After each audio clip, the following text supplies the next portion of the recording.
धोखा दिया है और उसने कंपनी से ढेर सारे पैसे लूटे हैं। तो रिन इस बात से इनकार करने लगती है और कहती है मैंने कंपनी को कोई धोखा नहीं दिया और ना ही मैंने कोई घोटाला किया है। पर कोई भी उसकी बात पर भरोसा नहीं करता क्योंकि सारे सबूत उसके खिलाफ होते हैं। तो चॉम रिन को कहती है तुम अब इस बात से इनकार नहीं कर सकती क्योंकि सारे सबूत तुम्हारे खिलाफ हैं, इसलिए तुम्हें कंपनी का पैसा कहीं से भी लाकर देना होगा। तुम्हारे गाड़ी और घर को मिलाकर भी कंपनी का पूरा पैसा नहीं निकल रहा, इसलिए तुम्हें कंपनी के सारे पैसे चुकाने होंगे कहीं से भी लाकर। और वो लोग रिन पर धोखेधड़ी का इल्जाम लगाकर उसे कंपनी से बाहर निकाल देते हैं। आगे रिन थाना से मिलती है तो वो उससे पूछती है कि उसने उसके साथ ऐसा क्यों किया, पर थाना उसके किसी बात का जवाब नहीं देता कि तभी वहाँ पर चॉम आ जाती है और रिन को बताती है कि थाना ने ही उसके खिलाफ रिपोर्ट लिखवाई थी कि तुमने कंपनी के साथ घोटाला किया है। तो रिन ये बात सुनकर पूरी तरह शॉक्ड हो जाती है और उसकी पूरी दुनिया एक पल में ही टूट जाती है क्योंकि उसने जिस बॉयफ्रेंड से इतना प्यार किया, उस पर इतना भरोसा किया, उस बॉयफ्रेंड ने ही उसके पीठ पर छुरा भोंका। इधर जब प्राण को पता चलता है कि उन लोगों को उस गद्दार के बारे में पता चल गया है तो प्राण पूरी तरह शॉक्ड हो जाता है और जल्दी से ऑफिस जाने लगता है क्योंकि प्राण का प्लान कुछ और ही था, क्योंकि वो नहीं चाहता था कि रिन की सच्चाई इस तरह सबके सामने आए, क्योंकि वो रिन से अकेले डील करना चाहता था ताकि वो उन गद्दारों का पता लगा सके जिसके साथ रिन मिलकर काम कर रही है। पर प्राण के प्लान के अकॉर्डिंग कुछ भी नहीं होता क्योंकि चॉम उसके सारे प्लान पर पानी फेर देती है। वो खुद कंपनी के सामने रिन का पर्दाफाश कर देती है और सारा इल्जाम रिन पर लगा देती है। इधर प्राण और अन्ना जल्दी जल्दी ऑफिस जा रहे होते हैं कि तभी उधर से एक बंदा उन लोगों पर बंदूक ताने हुए उन लोगों का पीछा कर रहा होता है। तो प्राण अन्ना को बचाने की बहुत कोशिश करता है और वो अन्ना को कहता है पापा को कॉल करो और उन्हें बताओ। तो अन्ना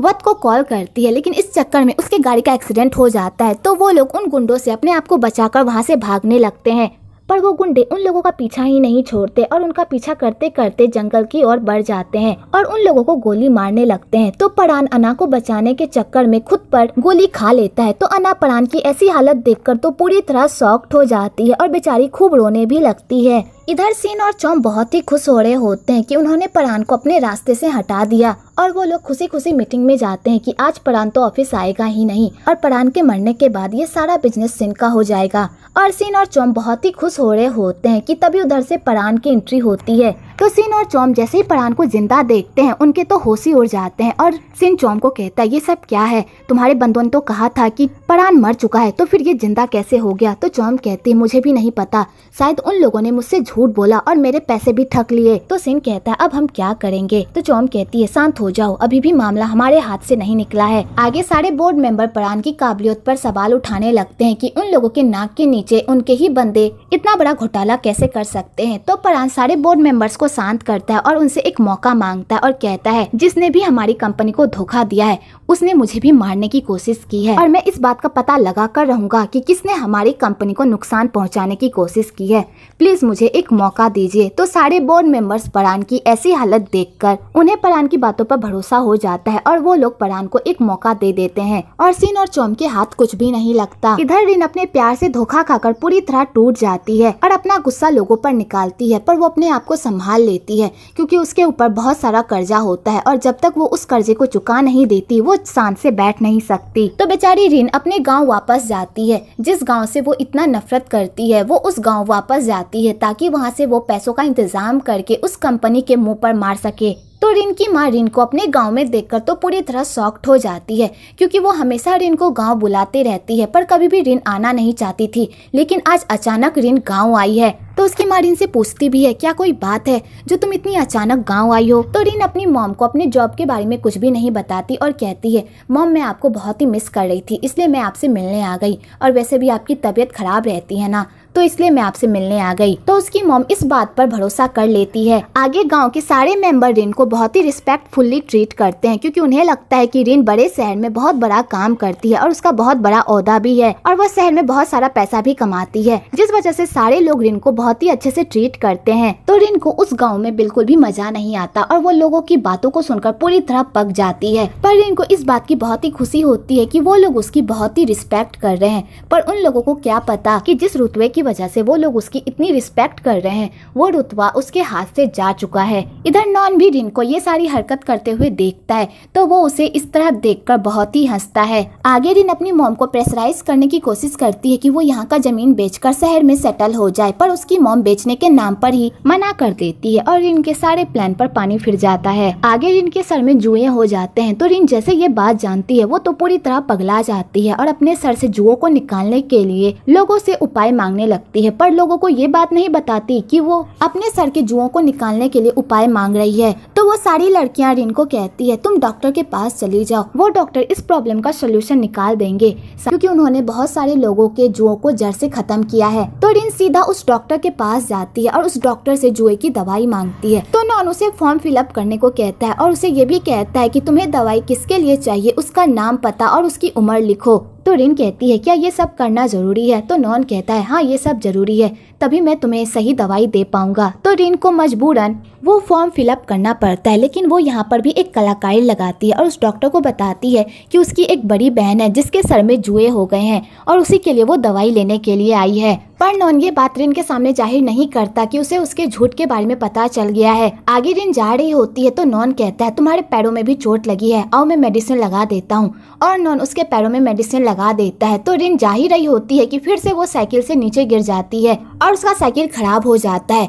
तो नॉन उसे अपनी साइकिल देता है और कहता है इसे अपने साथ लेकर जाओ, बाद में मैं इसे ले लूंगा। और रिन उस साइकिल को लेकर वहाँ से चली जाती है। आगे रिन उस दवाई को अप्लाई करती है तो उसका सर और नोचने लगता है। तो उसकी मॉम कहती है तुमने दवाई तो लगा ली, अब बाल को झाड़ोगी तब ना तुम्हारे सारे जू निकलेंगे, लाओ मैं झाड़ देती हूँ। और उसकी मॉम उसका बाल झाड़ने लगती है कि तभी वहाँ पर गाँव की सारी लड़कियाँ भी आ जाती है रिन से मिलने के लिए। तो रिन यहाँ पर जुए की बात उन लोगों से छुपाने की कोशिश करती है। दूसरी तरफ चोम थाना को सिन का असिस्टेंट बना देती है और सिन को कहती है ये बंदा बहुत ही काम का है, इसलिए इसे मैंने तुम्हारे लिए अपॉइंट किया है। तो सिन कहता है मैं तुम पर भरोसा करके इसे रख रहा हूँ, इसलिए मुझे धोखा मत देना। तो चोम कहती है सिन तुम्हें पता है ना कि मैं तुम्हें कभी भी धोखा नहीं दे सकती। आगे वह सिन को मिलने के लिए बुलाता है और कहता है मेरे बेटे पर हमला हुआ है और मुझे जानना है कि ये काम किसने किया है, इसलिए भाई तुम इस बारे में पता लगाओ कि तुम्हारे भतीजे पर किसने हमला किया है। तो सिन कहता है जिसने भी मेरे भतीजे पर हमला किया है मैं उसे नहीं छोड़ूंगा, मैं उसे जिंदा जला डालूंगा। वत को क्या पता जिस बंदे को वो अपने बेटे परान के गुनहगार को ढूंढने की जिम्मेदारी दे रहा है वो बंदा खुद उसके बेटे का गुनहगार है और उसने ही परान को मारने की कोशिश की है। आगे सिन वत से पूछता है परान कहाँ पर है? तो वत कहता है परान किसी काम से बाहर गया है और उसकी तबीयत भी ठीक नहीं थी, इसलिए मैंने उसे आराम करने के लिए भेजा है। तो सिन को इस बात पर डाउट होने लगता है कि आखिरकार परान गया तो गया कहाँ है और ये लोग भी परान के बारे में ज्यादा बात करना क्यों नहीं चाहते। दूसरी तरफ नॉन रिन के पास जाता है और कहता है मेरे साथ मार्केट चलो, मुझे कुछ सामान खरीदना है। तो रिन कहती है मैं तुम्हारे साथ क्यों जाऊं? तो नॉन कहता है कल मैंने तुम्हारी हेल्प की थी तो आज तुम्हारा फर्ज बनता है कि तुम मेरी हेल्प करो। तो रिन की मॉम ये देखकर बहुत ही खुश होती है और वो रिन को नॉन के साथ जाने को कहती है क्योंकि रिन की मॉम को नॉन बहुत ही पसंद होता है और उनकी ख्वाहिश होती है कि नॉन ही उनका दामाद बने। तो रिन की मॉम उन दोनों को करीब लाने के लिए उन दोनों को मार्केट भेज देती है। आगे वो दोनों मार्केट में शॉपिंग करने के लिए जाते हैं तो वहाँ पर सारे लोगों को ये गलतफहमी हो जाती है कि वो दोनों हस्बैंड वाइफ हैं। तो रिन को ये बात सुनकर गुस्सा आ जाता है और वो नॉन से इस बात पर लड़ने लगती है कि तुमने सबको क्यों नहीं बताया कि मैं तुम्हारी वाइफ नहीं हूँ। तो नॉन कहता है अगर मैं ये बात सारे गाँव वालों को चिल्ला कर भी कहूँ ना तो भी ये लोग वही बात मानेंगे जो ये लोग देखेंगे। और नॉन रिन को टीज करके वहाँ से चला जाता है। तो बेचारी रिन तो गुस्से से पगला जाती है। आगे वहाँ पर एक एक्सीडेंट हो जाता है जिस वजह से ढेर सारे लोगों की जान आफत में आ जाती है। तो नॉन सारे लोग को अपने हॉस्पिटल लेकर जाता है और वो रिन को भी अपने साथ लेकर जाता है और नॉन रिन को कहता है जब तुम यहाँ पर आ ही गई हो तो पेशेंट की हेल्प करो। तो रिन पेशेंट्स को देखकर पूरी तरह शॉक्ड हो जाती है। पहले तो उसका मन करता है कि वो वहाँ से भाग जाए, लेकिन उसका जमीर उसे भागने नहीं देता जिस वजह से उसे पेशेंट्स का ख्याल रखना पड़ता है। तो नॉन को रिन की ऐसी आदत बहुत ही अच्छी लगती है। आगे रिन काम करते करते हॉस्पिटल में ही सो जाती है तो नॉन उसे बड़े प्यार से देखता है। आगे जब रिन की आंखें खुलती है और वो नॉन को कहती है मैं यहाँ पर सोई रह गई, तुमने मुझे उठाया क्यों नहीं? तो नॉन कहता है मैंने कोशिश तो बहुत की थी पर तुम उठी ही नहीं। तो रिन इसका इल्जाम भी नॉन पर ही लगाने लगती है कि उसकी वजह से उसे पूरी रात हॉस्पिटल में बिताना पड़ा। मेरी माँ को मेरी फिक्र हो रही होगी कि मैं इतनी देर तक कहाँ रही तो नॉन कहता है तुम अपनी माँ की फिक्र मत करो, मैंने तुम्हारी मॉम को कॉल करके बता दिया था। तो रिन कहती है मुझे बहुत भूख लगी है, मुझे घर जाना है। तो नॉन कहता है यहाँ पर सबको भूख लगी है, कल रात से सब काम कर रहे हैं, चलो घर चलते हैं। आगे वो लोग हॉस्पिटल की गाड़ी से घर जा रहे होते हैं कि रास्ते में उस गाड़ी का ब्रेक फेल हो जाता है।